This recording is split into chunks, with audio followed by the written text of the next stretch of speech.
মৌলবী ডেকে নিয়ে এসে তাকে তোবা পড়াবেন। মৌলবীকে ডেকেছেন, মৌলবী আসলেন, এসে মৌলবী ওয়েট করছেন যে কখন পড়াবো তোবা, রোগী তো অক্সিজেন দেওয়া আছে, আর রোগী কথা বন্ধ হয়ে গেছে, রোগী করছে করছে। তখন উনি মৌলানা আসার পর ওনার বেড়ে গেল, আর অনেক বেড়ে গেল। তো মৌলানা বলছেন যে ভাই তাড়াতাড়ি দেন, আমি পড়ে দিই, কি কি বলতে হবে দোয়াটা পড়ে দিই। আর ও কিছু বলতে চাচ্ছিল রোগী। তখন মৌলানা বললেন আচ্ছা ভাই উনি কিছু বলতে চাচ্ছে তো ওনার একটা কাগজ কলম দেন, উনি লিখে দেখ না তাড়াতাড়ি, তারপরে আমি দোয়াটা পড়ে দিই, উনি তো চলে যাবে একটু পরে। তো রোগীকে একটা কাগজ কলম দেওয়া হলো, রোগী লিখে টিকে মৌলানাকে দিল। মৌলানা বললো আচ্ছা ঠিক আছে পড়বো, আমি পকেটে রাখি, দোয়াটা পড়ে নিই।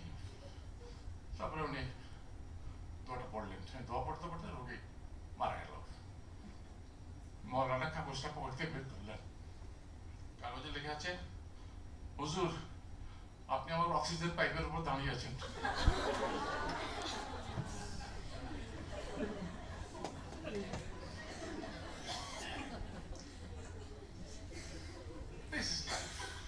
মানুষের জীবন তো এরকমই, কি করবেন বলেন। আমি সেদিন কালকে বোধহয় একটা অনুষ্ঠানে বললাম হসপিটালে, রোগীকে গিয়ে ডাক্তার বলছেন ভাই একটু পরিবেশন একটু ঠিক মতো উঠে বসেন বা আপনাকে একটা অ্যানেস্থেসিয়া দিব। রোগী বলছে কি অ্যানেস্থেসিয়া দিবেন? রোগী বলছে একটা লোকাল অ্যানেস্থেসিয়া দিব। না না ভাই প্লিজ লোকাল অ্যানেস্থেসিয়া না, আমাকে একটা ফরেন অ্যানেস্থেসিয়া দেন প্লিজ।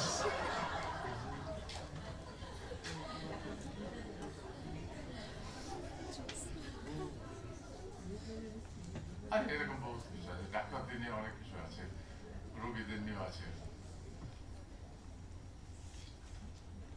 এই যে 55 ইয়ার্স এর কথা বললাম আমার বেগম সাহেবের সাথে একটা গল্প, এই গল্পটা বলে শেষ করি। দেখেন স্ত্রীর বয়স 80 বা 85, স্বামীর বয়স 90, দুজন শুয়ে রয়েছেন, দুজন দুই দিকে মুখ। স্ত্রী স্বামীর দিকে ঘুরলেন, ঘুরে বললেন হ্যাঁ গো তুমি আর আমাকে আগের মতো ভালোবাসো না। কোনো জবাব নাই। একটু করে স্বামী ঘুরলেন স্ত্রীর দিকে, এখন দুজনে মুখোমুখি, আবার নীরব।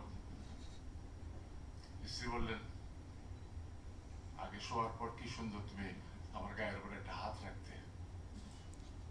স্বামী একটা হাত রাখলেন, আবার নীরব, কোনো কথা নেই।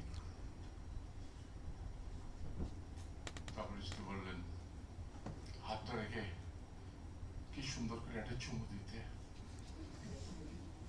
স্বামী একটা চুমু দিলেন, তারপরে চুপচাপ। কিছুক্ষণ পরে স্ত্রী বললেন তারপরে তুমি আমার এই ঘাড়ের এখানে কিরকম কুটুর কুটুর করে কামড়াতে না। এবার স্বামী বিছান থেকে উঠে পড়েছে। স্ত্রী বলছে কি হলো, তুমি কি রাগ করলে? বলে না রাগ করিনি, দাঁতটা নিয়ে আসি।